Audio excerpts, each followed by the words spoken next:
اور اے ایمان والو تم سب کے سب اللہ کے سامنے توبہ کرو تاکہ تم فلاح پا جاؤ۔ چنانچہ ابن تیمیہ رحمۃ اللہ علیہ نے الایمان الاوسط ایک کتاب ہے، اس میں 10 اسباب بتائے ہیں جن سے انسان کے گناہ معاف ہوتے ہیں۔ یہ 10 اسباب ہمیں زبانی یاد ہونے چاہیے تاکہ ہم ان کے ذریعے سے اپنے گناہوں کی بخشش کا بندوبست کر لیں۔ سب سے پہلا سبب استغفار۔ استغفار کہتے ہیں کہ اپنے گزرے ہوئے گناہوں پر نادم ہونا۔ شریعت نے کہا الندم توبۃ، ندامت یہ توبہ ہے، اور حدیث مبارکہ میں ہے کہ قیامت کے دن سب سے زیادہ خوش انسان وہ ہوگا من وجد فی صحیفتہ استغفارا کثیرا، جس کے نام اعمال میں کثرت کے ساتھ استغفار لکھا ہوا ہوگا۔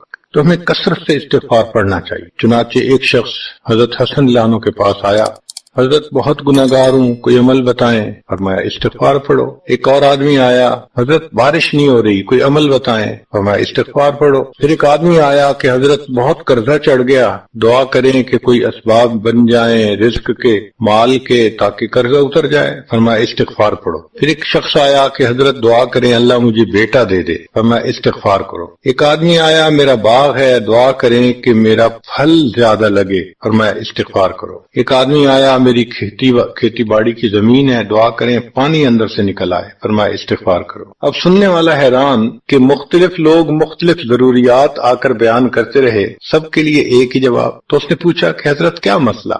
تو فرمایا کہ دیکھو یہ جواب میں نے اپنی طرف سے نہیں دیا، قرآن مجید سے دیا ہے۔ اللہ تعالیٰ ارشاد فرماتے ہیں قرآن مجید میں فَقُلْتُ اسْتَغْفِرُوا رَبَّكُمْ إِنَّهُ كَانَ غَفَّارًا۔ تو سب سے پہلے استغفار کرنے سے گناہوں کی بخشش ہوتی ہے۔ یرسل السماء علیکم مدرارا، تمہارے اوپر اللہ بارشیں برسائے گا۔ ویمددکم باموال، اللہ مال کے ذریعے تمہاری مدد کرے گا۔ وبنین، اور بیٹوں کے ذریعے مدد کرے گا۔ ویجعل لکم جنات، اور اللہ تعالیٰ تمہیں درختوں پہ پھل زیادہ عطا کرے گا۔ ویجعل لکم انہارا، اور اللہ تعالیٰ تمہارے لیے زمین سے چشمے جاری فرما دے گا۔ آپ اگر غور کریں تو ہماری روز مرہ کی جو پریشانیاں ہیں وہ انہی میں سے ہیں۔ کوئی بیٹے کے لیے پریشان، کوئی کاروبار کے لیے پریشان، کوئی قرضوں کی وجہ سے پریشان۔ اس کا مطلب یہ کہ اگر ہم استغفار کرنے کی عادت ڈال لیں تو ہمیں کسی اور عمل کی ضرورت ہی نہیں ہے، اور یہ عمل قرآن مجید میں بتایا گیا ہے، یہ پروردگار عالم کا کلام ہے۔ ہم استغفار کم کرتے ہیں، کم از کم 100 مرتبہ صبح اور شام استغفار کا کرنا معمول بنا لینا چاہیے۔ آپ لوگ ڈرائیو کرتے ہیں اپنے دفتر جاتے ہوئے تو راستے میں جو آدھا گھنٹہ لگتا ہے اس میں کیا کرنا ہوتا ہے؟ بعض لوگ نعت سن لیتے ہیں، تلاوت سن لیتے ہیں، وہ بھی عبادت ہے، لیکن اس سے زیادہ بہتر یہ ہے کہ انسان خود پڑھے کچھ۔ تو اگر اس دوران آپ استغفر اللہ ہی پڑھتے رہیں تو سینکڑوں دفعہ استغفار نامہ اعمال میں لکھا جائے گا، اور اگر پورا پڑھ لیں استغفر اللہ ربی من کل ذنب واتوب الیہ تو یہ سونے پہ سہاگے والی بات ہے۔ تو اپنے ٹائمنگز کو ایسے ایڈجسٹ کریں کہ اس میں درود استغفار کثرت کے ساتھ آپ پڑھ سکیں، کیونکہ حدیث پاک میں یہ فرمانا کہ قیامت کے دن وہ بندہ بہت خوش ہوگا جس کے نام اعمال میں استغفار زیادہ ہوگا۔ دوسرا سبب ہے توبہ۔ توبہ اور استغفار بہت قریب قریب ہیں، ان میں لائن آف ڈیمارکیشن ڈالنا تھوڑا ڈیفیکلٹ ہے، مگر علماء نے لکھا ہے کہ استغفار پچھلے گناہوں پہ ریپینٹنس کو کہتے ہیں، اور توبہ آئندہ گناہوں کو کمٹ نہ کرنا، اس کی کمٹمنٹ کرنا، عزم کرنا، اس کو کہتے ہیں۔ توبہ عزم جازم، ایک عہد کرنا کہ میں نے آج کے بعد گناہ نہیں کرنا، یہ توبہ کہلاتا ہے۔ تو گویا توبہ کا تعلق آئندہ گناہ نہ کرنا، استغفار کا تعلق پاسٹ کے ساتھ ہے کہ میں نے جو کیا برا کیا، اللہ بس میری غلطی کو پلیز معاف کر دے، اس کو استغفار کہتے ہیں۔ اور یہ استغفار کا حکم اللہ رب العزت نے اپنے حبیب صلی اللہ علیہ وسلم کو دیا، فسبح بحمد ربک واستغفرہ، حکم ہے، صیغہ ہے امر کا۔ اللہ کے محبوب صلی اللہ علیہ وسلم کو اگر یہ حکم ہے تو سوچئے پھر ہمیں استغفار کرنے کی کتنی ضرورت ہے۔ توبہ ہر بندے پہ کرنی ضروری، چنانچہ کافر ہے تو وہ کفر سے توبہ کر کے مسلمان بن جائے، مومن ہے گناہوں سے توبہ کر کے نیک بن جائے، جو نیک ہے وہ جو اپنے اعمال کے اندر غفلت ہوتی ہے، نماز کی غفلت، ذکر میں غفلت، تلاوت میں غفلت، اس غفلت سے توبہ کرے اور جو کہے کہ جی میں تو اس سے بھی توبہ کرتا ہوں، تو بھئی ہم جو اعمال کرتے ہیں یہ اس کوالٹی کے تو نہیں کہ اللہ تعالیٰ کے ہاں قبولیت پا سکے۔ اب پھر استغفار کرنا کہ اللہ اس کو قبول کر لیجئے، جو کہ اللہ کے محبوب صلی اللہ علیہ وسلم نے فرمایا ما عبدنا کا حق کا عبادت، اے اللہ ہم نے عبادت نہیں کی جیسے عبادت کرنے کا حق تھا۔ اگر سید الاولین والآخرین صلی اللہ علیہ وسلم یہ فرماتے ہیں ہم کے کھیت کی گاجر مولی ہیں، ہماری عبادتیں کیا عبادتیں؟ تو استغفار کرنا، توبہ کرنا ہم میں سے ہر بندے پر لازم ہے۔ تیسری چیز جس سے کہ گناہ معاف ہوتے ہیں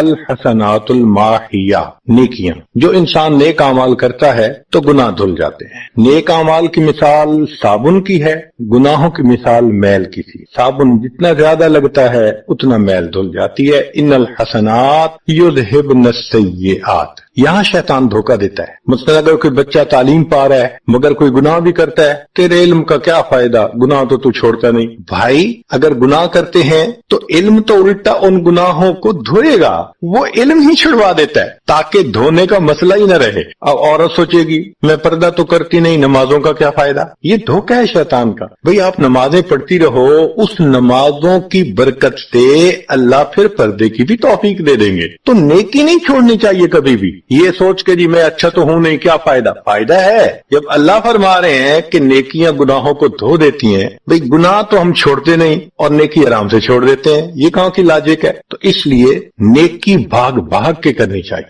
اگر گناہ ہے تو نیکی اور زیادہ کریں تاکہ نیکی کی برکت سے گناہوں کی ظلمت ختم ہو جائے اور دھل جائے۔ حدیث پاک میں ہے بندہ گناہ کرتا ہے لکھ دیا جاتا ہے، دوسرا گناہ، تیسرا، 5 گناہ کرتا ہے، پھر اس کے بعد وہ ایک نیکی کرتا ہے تو نیکی والا فرشتہ کہتا ہے کہ دیکھو اللہ کے ہاں دستور ہے من جاء بالحسنۃ فلہ عشر امثالھا، اس کو 10 نیکیاں ملنی تھیں، تم نے 5 گناہ لکھے ہیں نا، اچھا تم 5 گناہ مٹا دو، میں نامہ اعمال میں 10 نیکیوں کی بجائے صرف 5 نیکیاں بیلنس وہ ڈال دیتا ہوں۔ چنانچہ 5 گناہ مٹا دیے جاتے ہیں، 5 نیکیاں نامہ اعمال میں لکھ دی جاتی۔ اس لیے خوب نیکی کرنی چاہیے تاکہ اللہ تعالیٰ گناہوں کی ظلمت سے ہمیں محفوظ فرما دے۔ چوتھی چیز جس سے کہ گناہ معاف ہوتے ہیں دعاء المؤمنین للمؤمن، جو ایمان والے ایک دوسرے کے لیے دعائیں کرتے ہیں اس سے بھی گناہ معاف ہوتے ہیں۔ چنانچہ عمر لانو جا رہے تھے عمرے کے لیے، نبی علیہ السلام نے فرمایا اے بھائی ہمیں اپنی دعاؤں میں نہ بھولنا، تو نبی علیہ السلام نے امت کو تعلیم دی کہ ایک دوسرے کو دعاؤں کے لیے کہنا چاہیے۔ یہ بہت اچھی عادت ہے کہ جب کسی سے ملیں جی ہمیں اپنی دعاؤں میں یاد رکھیں، والدین کو کہنا، بڑوں کو کہنا، دوستوں کو کہنا، کیا معلوم کس کی مانگی ہوئی دعا کام آ جائے۔ اس دعا کا فائدہ ہوتا ہے نا، تبھی تو قرآن مجید میں دعا سکھائی گئی، ربنا اغفر لنا وَلِإِخْوَانِنَا الَّذِينَ سَبَقُونَا بِالْإِيمَانِ، اے اللہ جو ہم سے پہلے ایمان والے چلے گئے ان کی بھی مغفرت فرما دے۔ تو فائدہ ہوتا ہے تو قرآن نے دعا سکھائی ہے نا۔ تو ایمان والوں کی دعاؤں سے دوسرے ایمان والوں کو فائدہ ہوتا ہے۔ حدیث پاک میں ہے دوست کی دعا دوست کے پیٹھ پیچھے رد نہیں کی جاتی، کیوں؟ اس میں خلوص ہوتا ہے۔ تو اس لیے حدیث پاک میں ہے، مسلم شریف کی روایت ہے کہ اگر کوئی آدمی فوت ہو جائے اور 40 آدمی جنازہ پڑھ لیں جو ایمان والے ہوں، توحید والے ہوں، فرمایا ما من رجل مسلم يموت فيقوم على جنازته 40 رجلا لا يشركون بالله شيئا الا شفعهم الله فيه، اللہ 40 بندوں کی نماز جنازہ کو قبول کر کے میت کی مغفرت فرما دیتے ہیں۔ 5واں عمل ما يعمل للمیت من اعمال البر، ہم اپنے فوت شدہ لوگوں کے لیے جو نفل کے کوئی نیک کام کرتے ہیں اس سے بھی ان کے گناہ معاف ہوتے ہیں۔ مثلا صدقہ کر دیا، قرآن پاک پڑھا، ان کو بخش دیا، ان کی طرف سے عمرہ کیا، حج کیا، ان نفلی اعمال کا ثواب ان کو ملتا ہے، اس کی وجہ سے ان کے گناہوں کو معاف کر دیا جاتا ہے۔ چنانچہ حضرت شیخ الحدیث رحمۃ اللہ علیہ نے فضائل ذکر میں یا کسی اور کتاب میں واقعہ لکھا ہے کہ ایک اللہ والے تھے، قبرستان کے قریب سے جاتے ہوئے انہوں نے کچھ پڑھ کے قبرستان والوں کو بخش دیا۔ رات خواب دیکھا کہ وہی قبرستان والے ہیں اور ایک آدمی آتا ہے جیسے کوئی ڈاک تقسیم کرنے والا ڈاکیا ہوتا ہے اور سب اس کی طرف بھاگ پڑتے ہیں جیسے ڈاک لینے کے لیے ہو۔ ایک بندہ پیچھے آرام سے بیٹھا ہوتا ہے، وہ پوچھتا ہے کیا معاملہ؟ وہ کہتا ہے کہ یہ فرشتہ آیا ہے، روزانہ کی جو ڈاک آئی ہے نا نیکیوں کی، جو اولاد نے، رشتہ داروں نے، دوستوں نے کیے، لہذا وہ اعمال نیکیاں ملتی ہیں تو یہ سب لوگ جاتے ہیں کہ نیکیاں ملیں گی، ہمارا درجہ بڑھے گا۔ اس نے کہا کہ آپ کو ضرورت نہیں ہے؟ کہنے لگا ہاں میں لے لوں گا، مگر میرا ایک بیٹا ہے جسے میں نے قرآن پاک کا حافظ بنایا، اس کی دکان ہے، وہ سارا دن دکان پہ بیٹھا رہتا ہے اور ساتھ ساتھ قرآن پڑھتا رہتا ہے، تو مجھے اتنی نیکیاں مل جاتی ہیں کہ میں بعد میں لے لوں گا۔ اس نے کہا بیٹا کہاں؟ اس نے کہا فلاں جگہ دکان ہے۔ وہ اللہ والے جب وہاں گئے اگلے دن تو دیکھا کہ ایک نوجوان ہے اور وہ بیٹھا ہوا ہے، گاہک آتا ہے تو اس کو سودا بیچ دیتا ہے، جب گاہک کوئی نہیں ہوتا تو وہ قرآن پڑھنا شروع کر دیتا ہے۔ تو وہ سمجھ گیا کہ میرا خواب سچا تھا، اس بچے کے قرآن پڑھنے سے اس کے والد کو خوب بینیفٹ مل رہا ہے۔ کچھ عرصے کے بعد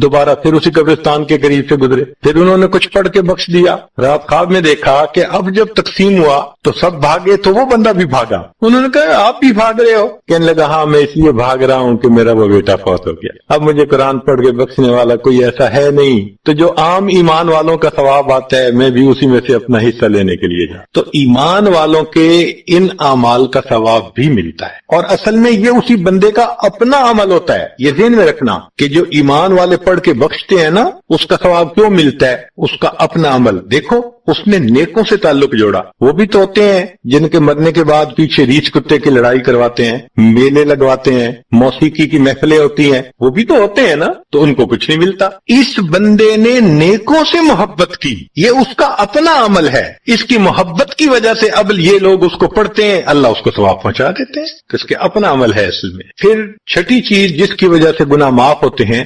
المصائب التی یکفر اللہ بها الخطایا فی الدنیا۔ دنیا میں انسان کو جو مشکلات، تکلیفیں، مصیبتیں پہنچتی ہیں ان کی وجہ سے گناہ معاف کر دیے جاتے۔ کوئی مصیبت دنیا میں پہنچتی ہے گناہ معاف ہوتے ہیں۔ چنانچہ نبی علیہ السلام تشریف فرما تھے، چراغ بجھ گیا، نبی علیہ السلام نے فرمایا انا للہ و انا الیہ راجعون۔ ام المؤمنین عائشہ رضی اللہ عنہا نے پوچھا اللہ کے حبیب صلی اللہ علیہ وسلم یہ تو پڑھتے ہیں جب کوئی آدمی فوت ہو جاتا ہے؟ فرمایا عائشہ مومن کو جو بھی دنیا میں تکلیف غم پہنچتا ہے اگر وہ اس کے اوپر انا للہ پڑھ لے اس کو ثواب ملتا ہے۔ تو سوچنے کی بات ہے، چراغ کے بجھنے پر اگر ثواب ملتا ہے تو کسی عزیز کی زندگی کا چراغ بجھ گیا اس پر کتنا ثواب ملے گا۔ اس لیے تکلیف آئے تو پریشان ہونے کی بات نہیں ہوتی، صبر کرنے کی بات ہوتی۔ انسان بے صبری کے ذریعے خواہ اس تکلیف پر ملنے والے ثواب سے اپنے آپ کو محروم کر دیتا ہے۔ بے صبری سے تکلیف ختم نہیں ہوتی، ثواب ملنا بند ہو جاتا ہے، تو بے صبری کا کیا فائدہ؟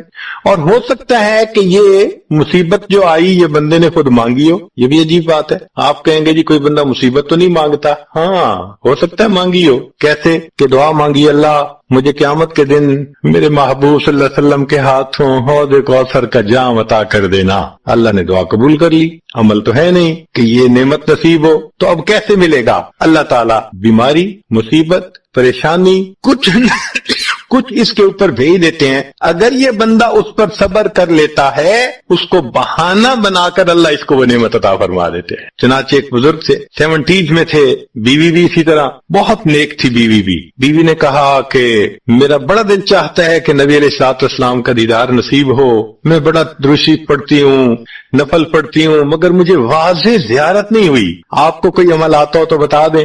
انہوں نے کہا عمل آتا ہے، کرو گی؟ کہا بالکل کروں گی۔ کہنے لگے اچھا جمعہ کا دن آ رہا ہے، خوب نہا دھو کے وہ جو دلہن والے کپڑے تھے نا تمہارے کناری والے گوٹے، وہ پہننا اور میک اپ کرنا، خوشبو لگانا، اور میں بس جمعہ پڑھ کے آؤں گا تو پھر ٹھیک۔ اس نے کہا بہت اچھا۔ وہ اللہ کی بندی نہائی دھوئی، دلہن کی طرح خوب تیار ہوئی، کپڑے دلہن والے پہنے۔ ان بزرگوں نے جمعہ کی نماز پڑھی تو ساتھ بھائی کا گھر تھا اس کی، یعنی ان کی بیوی کا، تو بیوی کے بھائی کے گھر چلے گئے، اس کو جا کے کہا میری عمر دیکھو اور آ کے اپنی بیوی بہن کی حالت دیکھو۔ اس نے کہا کیا مسئلہ؟ وہ ساتھ آ گیا، اور جب گھر آ کے اس نے دیکھا تو بیوی تو دلہن بنی بیٹھی ہے۔ بھائی کو غصہ آیا، تمہیں اپنی یہ تمہاری عمر اور یہ تمہارے لچھن۔ اس نے تو ڈانٹا اور وہ بیچاری روئی، اس کا دل ٹوٹا، رو رو کے حال برا، سو گئی۔ اللہ کی شان کہ اس نیند میں اس کو نبی علیہ السلام کی زیارت نصیب ہوگی۔ اب وہ اٹھی تو وہ خوش بھی ہے اور پریشان بھی ہے، خوش اس بات پہ کہ زیارت ہو گئی، اور پریشان اس بات پہ کہ میاں نے کیا کیا، خود کہا دلہن بنو اور خود بھائی سے مجھے ڈانٹ پڑوا دی۔ تو پھر اس نے پوچھا کہ آپ نے ایسا کیوں کیا؟